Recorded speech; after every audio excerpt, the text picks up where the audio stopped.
हाजी अली की दरगाह मुंबई के वर्ली तट के निकट स्थित एक छोटे से टापू पर स्थित एक मस्जिद एवं दरगाह है। इसे सैयद पीर हाजी अली शाह बुखारी की स्मृति में सन 1431 में बनाया गया था। यह दरगाह मुस्लिम के लिए विशेष धार्मिक महत्व रखती है। यह मुंबई का महत्वपूर्ण धार्मिक एवं पर्यटन स्थल भी है। आज हम बात करेंगे हाजी अली दरगाह के बारे में और कुछ अन्य जानकारी, तो आप वीडियो को स्किप न कीजिएगा, हमारे साथ आखिर तक बने रहिएगा। आइए फिर बिना किसी देरी के शुरू करते हैं वीडियो। और इसी तरह की इस्लामिक घटनाओं और वाक्य से रूबरू होते रहने के लिए आज ही सब्सक्राइब करें हमारे चैनल को और साथ ही बेल आइकॉन को प्रेस करें। आर्तिक रोशन, जया बच्चन और करिश्मा कपूर की फिल्म फिजा का गीत पिया हाजी अली पिया हाजी अली आपने कई बार सुना होगा और साथ में गुनगुनाया भी होगा। ये गीत सुनते ही आपके मन में हाजी अली दरगाह जाने की इच्छा जागती होगी। खैर, कई लोग ये गाना भी सुन चुके होंगे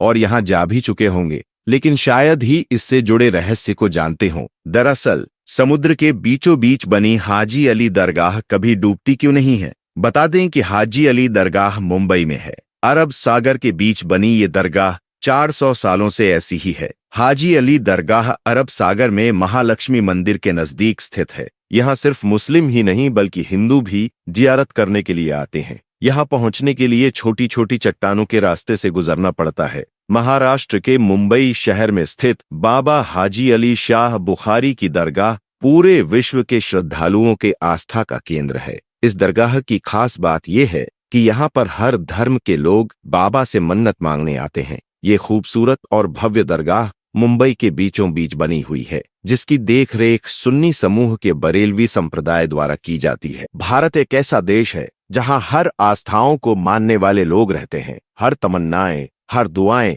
या हर मुराद को पूरा करने के लिए लोग मंदिर, मस्जिद, गुरुद्वारा या फिर दरगाह पर जाते हैं। पर कुछ जगह ऐसी है जहां हर धर्म के मानने वाले लोग जाते हैं और दुआएं करते हैं। कहा जाता है कि जो जाता है कोई खाली हाथ नहीं लौटता। दोस्तों, जब इंसान की सारी कोशिशें नाकाम हो जाती हैं, उम्मीद के सारे रास्ते बंद हो जाते हैं, यहाँ तक कि धन दौलत, दवा भी किसी काम नहीं आती, ऐसे में इंसान असहाय और डबडबाई आंखों से सिर्फ एक विश्वास लेकर उसकी चौखट पर पहुंचता है, जहां पर दुनिया के वो सारे असंभव कार्य होते हैं जिनकी कल्पना भी नहीं की जा सकती। सचमुच उस दरवाजे से जब रहमत बरसती है तो भक्त अभिभूत होकर नतमस्तक हुए बिना नहीं रह पाते। मुंबई की हाजी अली दरगाह बहुत ही चमत्कारिक है। कहा जाता है कि अगर कोई सच्चे मन से यहाँ मन्नत मांगता है तो उसकी इच्छा जरूर पूरी होती है। दोस्तों, आज हम बात करेंगे कि क्यों नहीं डूबती समुद्र में हाजी अली दरगाह। दुनिया की सबसे रहस्यमयी और चमत्कारिक जगहों में से एक है हाजी अली की दरगाह। एक ऐसी दरगाह है जिसमें इतनी ताकत है कि समुद्र की तेज लहरें भी इसको छू नहीं पाती, चाहे सुनामी आए या बाढ़। लेकिन पानी की एक बूंद भी इस दरगाह के अंदर प्रवेश नहीं कर सकती। सोचने वाली बात है ना? इसीलिए यह दुनिया भर में चमत्कारी जगहों में से एक मानी जाती है। तभी तो समुद्र के बीचों बीच बनी ये दरगाह सदियों से वैसी की वैसी ही है। हालांकि समुद्र के किनारे से इस दरगाह तक पहुंचने के लिए पुल बना हुआ है, जो समुद्र में उठने वाली तेज लहरों में गुम हो जाता है। लेकिन इन सब के बावजूद भी समुद्र की लहरों का एक बूंद पानी भी इस दरगाह के अंदर नहीं आता। तो आखिर ऐसी कौन सी शक्ति है जो हाजी अली दरगाह को डूबने नहीं देती, और क्यों यहाँ पर मांगी गई हर मन्नत पूरी होती है? दोस्तों, मुंबई से कुछ ही दूरी पर मौजूद हाजी अली की दरगाह उन पवित्र स्थलों में से एक है जिसमें हर धर्म के लोग सच्चे मन और विश्वास के साथ अपनी इच्छाएं लेकर जाते हैं। और कहा जाता है कि इस दरगाह में धागा बांधने से आपकी मनोकामनाएं पूरी होती हैं। हाजी अली दरगाह के प्रति लोगों की श्रद्धा भावना बहुत ही ज्यादा है, क्योंकि वहां जाकर सभी लोग सच्चे दिल और आस्था से अल्लाह को याद करते हैं। साल 1431 में बनी इस दरगाह में इस्लामिक सभ्यता का अद्भुत नजारा देखने को मिलता है। दोस्तों, दरगाह के साथ साथ यहाँ एक मस्जिद भी मौजूद है, जहाँ पर कई सारे नमाजी नमाज पढ़ने आते हैं, अल्लाह से अपने और घर परिवार की सुख शांति के लिए दुआ करते हैं। पर आज हम इस दरगाह के बारे में बात कर रहे हैं। सफेद रंग की इस आकर्षित दरगाह में एक 85 फीट की मीनार बनी हुई है, जिसकी नक्काशी बेहद खूबसूरत है। इस खूबसूरत सी दरगाह के मेन हॉल में संगमरमर के स्तंभ बने हुए हैं, जिन पर रंगीन शीशों से कलाकारी की गई है। सिर्फ इतना ही नहीं, वहां पर अल्लाह के 99 नाम भी लिखे गए हैं। इस मज़ार को लाल और हरे रंग के कपड़ों के साथ सजाया गया है और इसके आसपास चांदी के डंडों से बना एक घेरा भी है। और ये सभी चीजें मिलकर इस दरगाह की खूबसूरती को और ज्यादा बढ़ा देती है और दरगाह देखने में भी काफी आकर्षित लगती है। हाजी अली की दरगाह समुद्र के बीचों बीच बनी है, जहां जाने के लिए आपको खतरनाक रास्ते से गुजरना पड़ता है। असल में दोस्तों, यहां जाने के लिए एक पुल बना हुआ है जिसके दोनों तरफ से समुद्र की लहरें लगातार अपना आतंक दिखाती रहती हैं और जब तूफान आता है तो पूरा का पूरा पुल लहरों के बीच समा जाता है, या फिर कहिए कि पानी में ऐसे गायब हो जाता है कि दिखता ही नहीं है। इस बीच अगर कोई पुल में खड़ा हो तो उसे समुद्र अपने आगोश में ले लेता है, पर समुद्र चाहे कितना भी आतंक क्यों न दिखा ले, यह दरगाह कभी नहीं डूबती। इस दरगाह की इन्हीं चमत्कारिक शक्तियों की वजह से ही दूर दूर से लोग यहाँ पर अपनी मनोकामनाएं पूरी करने आते हैं, फिर चाहे वो नॉर्मल बंदा हो या फिर महंगी महंगी गाड़ियों में घूमने वाला सेलिब्रिटी। और यहाँ पर जाति और धर्म का कोई भेदभाव नहीं किया जाता, सभी धर्मों के लोग यहाँ पर आकर अपना माथा टेक सकते हैं। बड़ी बात तो यह है कि यहाँ हर साल लाखों की तादाद में श्रद्धालु आते हैं और फिर चाहे जैसी मर्जी परिस्थिति हो, हाजी अली में अल्लाह के दर्शन किए बिना नहीं जाते। श्रद्धालुओं की अपने प्रति श्रद्धा देख अल्लाह भी उन्हें हर परिस्थिति से बचाते हैं और उन्हें किसी भी तरह का नुकसान होने नहीं देते और अपने बंदों की मदद करने के लिए हमेशा तैयार रहते हैं। इसके साथ ही दोस्तों, बताया जाता है कि हाजी अली एक बहुत ही समृद्ध परिवार से ताल्लुक रखते थे और एक बार जब हाजी अली उज्बेकिस्तान के रेगिस्तानी इलाके में नमाज पढ़ रहे थे, तभी उनके पास से रोते हुए एक महिला गुजरी। हाजी अली ने जब उस महिला से उसके रोने का कारण पूछा तो उस महिला ने बताया कि वह तेल खरीदने गई थी, लेकिन वापस आते वक्त उसके हाथ से तेल का बर्तन गिर गया और पूरा तेल बर्बाद हो गया। अब वह जब घर वापस जाएगी तो उसका पति उसको मारेगा।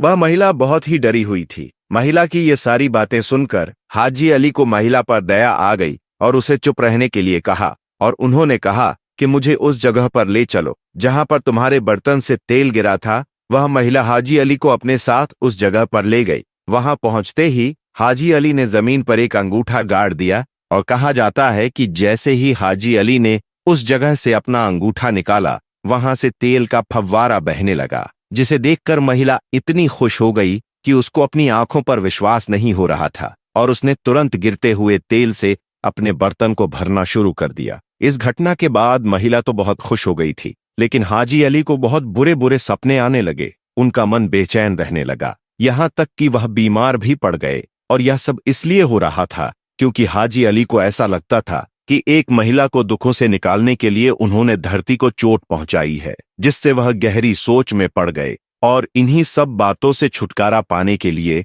हाजी अली व्यापार करने अपने भाई के साथ मुंबई की उस जगह पर पहुंच गए जहां पर आज हाजी अली की दरगाह बनी हुई है। लोगों का कहना है कि उनका भाई मुंबई से वापस अपने घर चला गया, लेकिन हाजी अली वहीं पर रुक गए और वहां पर इस्लाम धर्म का प्रचार प्रसार करने लगे। हालांकि इनसे जुड़ी एक और कहानी बहुत ही ज्यादा प्रचलित है। कहा जाता है कि हाजी अली ने मक्का की यात्रा के दौरान अपनी पूरी दौलत गरीबों और जरूरतमंदों को दान कर दी थी, लेकिन उसी यात्रा के दौरान इनकी मौत भी हो गई। यह बात बहुत ही ज्यादा प्रचलित है कि उनकी इच्छा थी कि मौत के बाद उनके शरीर को एक ताबूत में रखकर बहा दिया जाए और ठीक ऐसा ही किया गया। पर सबसे ज्यादा हैरान करने वाली चीज तो यह थी कि जब उनका ताबूत पानी में बढ़ाया गया तो आप यह सुनकर हैरान हो जाएंगे कि वह ताबूत बिना डूबे समुद्र के साथ बहते बहते मुंबई आ पहुंचा और उस ताबूत के अंदर एक बूंद पानी भी नहीं गया।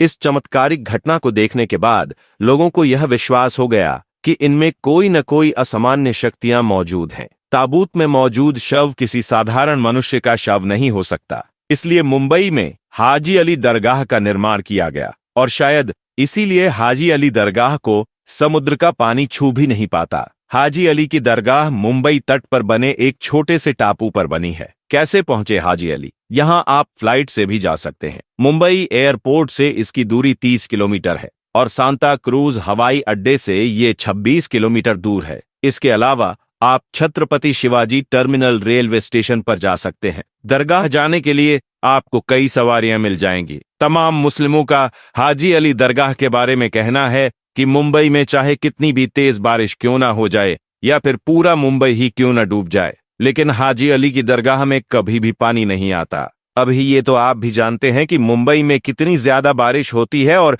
बारिश के मौसम में समुद्र का पानी अपनी जोरदार लहरों से तबाही मचाने के लिए तैयार होता है। पर चाहे जितना भी रौद्र रूप क्यों न ले ले, वो हाजी अली की चौखट को पार नहीं कर पाता। दरगाह से जुड़े चमत्कार के बारे में तो आप लोगों ने सुन लिया, लेकिन इस दरगाह से जुड़ा एक नेगेटिव पॉइंट भी है। असल में इस दरगाह में महिलाओं का आना पूरी तरह से प्रतिबंधित है। मुस्लिम धर्म गुरुओं का कहना है कि महिलाओं को दरगाह के अंदर जाने की इजाजत नहीं देनी चाहिए, यहाँ केवल पुरुष ही जा सकते हैं। बाकी आपको क्या लगता है, क्या यहाँ पर महिलाओं को न कहना सही है या फिर आप भी इसे गलत मानते हैं? कमेंट करके हमें जरूर बताएं। हाजी अली की दरगाह में क्या देखे? साल 1949 और 2005 को मुंबई में आई प्राकृतिक आपदाओं के कारण शहर की कई इमारतों को क्षति पहुंची थी, लेकिन हाजी अली दरगाह को कोई नुकसान नहीं पहुंचा था। दरगाह में गुरुवार और शुक्रवार के दिन श्रद्धालुओं की अधिक भीड़ होती है। समुद्र में ज्वार के समय यहाँ का रास्ता पानी में डूब जाता है।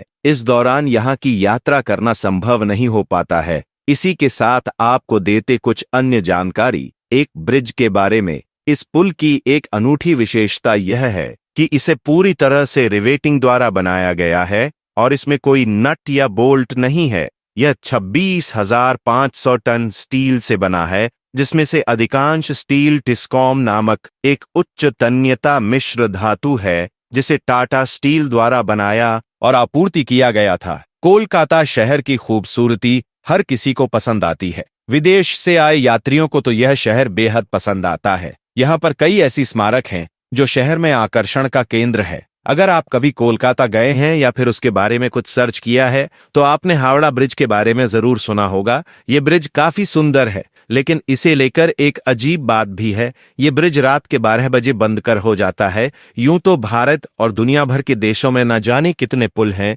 लेकिन इनमें से कई पुल ऐसे हैं जो अपनी किसी खास बात के लिए दुनिया भर में एक अलग पहचान रखते हैं। ऐसा ही एक पुल अपने देश भारत में भी है। यह पुल सिर्फ देश में ही नहीं बल्कि दुनिया भर में मशहूर है। हैरानी की बात तो यह है कि वर्ल्ड फेमस पुल का आज तक उद्घाटन नहीं हुआ। इस पुल से जुड़ी कई रोचक बात है। दोस्तों, जब भी भारत में इंजीनियर्स के कारनामों की बात आती है तो उसमें हावड़ा ब्रिज का नाम ना आए, ऐसा हो ही नहीं सकता। और अगर किसी फिल्म में कलकत्ता का सीन दिखाना हो तो ऐसा हो ही नहीं सकता जिसमें हावड़ा ब्रिज का शॉट या सीन न हो, चाहे वह पीकू हो या गुंडे। यानी अगर कहें तो ये हावड़ा ब्रिज ही है, जिसके लिए कोलकाता अपनी मिठाइयों से भी ज्यादा फेमस है। दोस्तों, ये तो हम सब जानते हैं कि हावड़ा ब्रिज कितना फेमस है, लेकिन शायद हम में से बहुत कम लोग जानते हैं कि इस ब्रिज के बनने की कहानी क्या है और आखिर क्यों इसे इंजीनियरिंग का एक बेहतरीन नमूना कहते हैं। आज के इस वीडियो में हम आपको इस ब्रिज से जुड़ी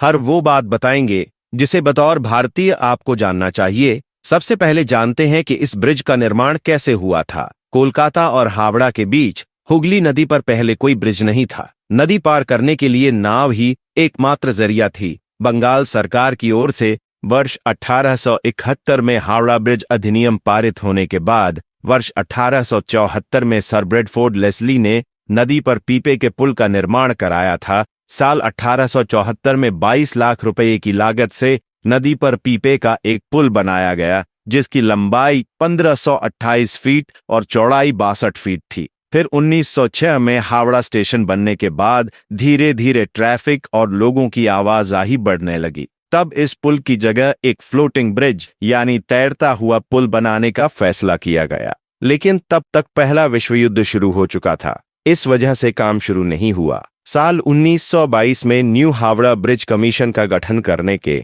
कुछ साल बाद इसके लिए निविदाएं आमंत्रित की गईं। तब जर्मनी की एक फर्म ने सबसे कम दर की निविदा जमा की थी, लेकिन तब जर्मनी और ग्रेट ब्रिटेन के आपसी संबंधों में भारी तनाव रहने की वजह से जर्मन की फर्म को ठेका नहीं दिया गया। बाद में वह काम Braithwaite Burn and Joseph construction company को सौंपा गया। इसके लिए ब्रिज निर्माण अधिनियम में संशोधन किया गया। इस कैंटरलीवर ब्रिज को बनाने में 26,500 टन स्टील का इस्तेमाल किया गया है। इसमें से 23,500 टन स्टील की सप्लाई टाटा स्टील ने की थी। तैयार होने के बाद यह दुनिया में अपनी तरह का तीसरा सबसे लंबा ब्रिज था। पूरा ब्रिज महज नदी के दोनों किनारों पर बने 280 फीट ऊंचे 2 पायों पर टिका है। इसके दोनों पायों के बीच की दूरी 1500 फीट है। नदी में कहीं कोई पाया नहीं है। इसकी खासियत यह है कि इसके निर्माण में स्टील की प्लेटों को जोड़ने के लिए नट बोल्ट की बजाय धातु की बनी कीलों यानी रिवेट्स का इस्तेमाल किया गया है। द्वितीय विश्व युद्ध के दौरान जापानी सेना ने इस ब्रिज को नष्ट करने के लिए भारी बमबारी की थी, लेकिन संयोग से ब्रिज को कोई नुकसान नहीं पहुंचा। अब इसे रोजाना लगभग 1.25 लाख वाहन और 5 लाख से ज्यादा पैदल यात्री गुजरते हैं। ब्रिज बनने के बाद इस पर पहली बार एक ट्राम गुजरी थी, लेकिन वर्ष 1993 में ट्रैफिक काफी बढ़ जाने के बाद ब्रिज पर ट्रामों की आवाजाही बंद कर दी गई थी। 75 साल पूरे होने पर एक कॉफी टेबल बुक भी प्रकाशित की गई। इसमें ब्रिज के जन्म से लेकर अब तक के सफर को तस्वीरों के जरिए उकेरा गया है। यह ब्रिज बीते खासकर 1.5 दशकों के दौरान कई हादसों और तकनीकी समस्याओं का भी शिकार रहा है। आइए अब जानते हैं इस ब्रिज के बारे में और ज्यादा विस्तार से। 12 बजे बंद हो जाता है। हावड़ा ब्रिज। कोलकाता का हावड़ा ब्रिज एक कैंटिलीवर ब्रिज है जो पश्चिम बंगाल में हुगली नदी पर बना हुआ है। हावड़ा ब्रिज को हर रात 12 बजे कुछ समय के लिए बंद कर दिया जाता है। दरअसल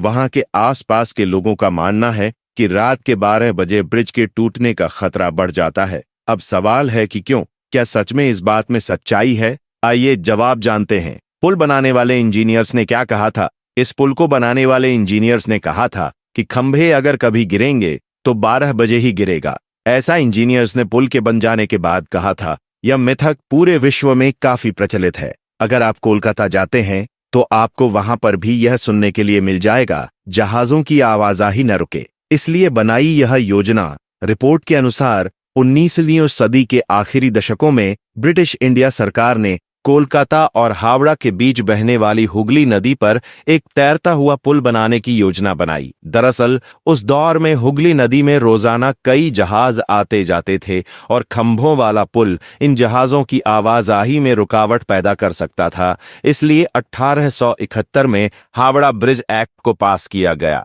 हावड़ा ब्रिज का निर्माण कार्य साल 1936 में शुरू हुआ और 1942 में पूरा हुआ। उसके बाद 3 फरवरी 1943 को आम जनता ने इसका इस्तेमाल करना शुरू कर दिया। उस समय यह दुनिया में अपनी तरह का तीसरा सबसे लंबा ब्रिज था। कविगुरु रविंद्रनाथ के नाम पर साल 1965 में इसका नाम रविंद्र सेतु रखा गया। कीलों का हुआ था इस्तेमाल। हावड़ा ब्रिज की एक खास बात यह भी है कि इसके निर्माण में स्टील की प्लेटों को जोड़ने के लिए नट बोल्ट नहीं बल्कि धातु की बनी कीलों का इस्तेमाल किया गया था। साल 2011 में एक रिपोर्ट में सामने आया कि तंबाकू थूकने की वजह से ब्रिज के पायों की मोटाई कम हो रही है, जिसके बाद पुल की सुरक्षा के लिए इसके स्टील के पायों को नीचे से फाइबर ग्लास से ढक दिया गया, जिसमें करीब 20 लाख रुपए खर्च हुए। 1943 में हुआ था उद्घाटन। हावड़ा ब्रिज को रविंद्र सेतु के नाम से भी जाना जाता है, जिसकी लंबाई 405 मीटर और चौड़ाई 21.6 मीटर है। 1943 में इसके उद्घाटन के बाद से इसे कोलकाता का प्रतीक माना जाता है। 1926 में सर आर.एन. मुखर्जी की अध्यक्षता में एक आयोग ने हुगली नदी पर इस पुल के निर्माण की सिफारिश की थी, जिसके बाद पुल का निर्माण शुरू किया गया था। बंदरगाह के अधिकारियों ने पहले ही 80 साल पुरानी संरचना पर बिटुमिनस सड़क की सतह को खत्म करने के लिए काम करना शुरू कर दिया गया है। पुल के भार को कम करने के लिए एक नई परत बिछाई जाएगी। कितने लोग रोजाना गुजरते हैं? पोर्ट चेयरमैन ने कहा कि आईआईटी चेन्नई का एक प्रभाग national technology centre for ports, waterways and coasts अधिकारियों को हावड़ा पुल के व्यापक अध्ययन के लिए जरूरी दिशा निर्देश देगा। रमन ने कहा कि यदि आवश्यक हुआ तो पहल में बंदरगाह अधिकारियों की सहायता के लिए एक और विशेषज्ञ सलाहकार नियुक्त किया जाएगा। हर दिन हावड़ा ब्रिज से लगभग 80,000 गाड़ियां और 4 लाख पैदल चलने वाले लोग गुजरते हैं। आज की वीडियो में इतना ही। मैं उम्मीद करता हूं वीडियो में मिली जानकारी आपको पसंद आई होगी। अल्लाह हाफिज।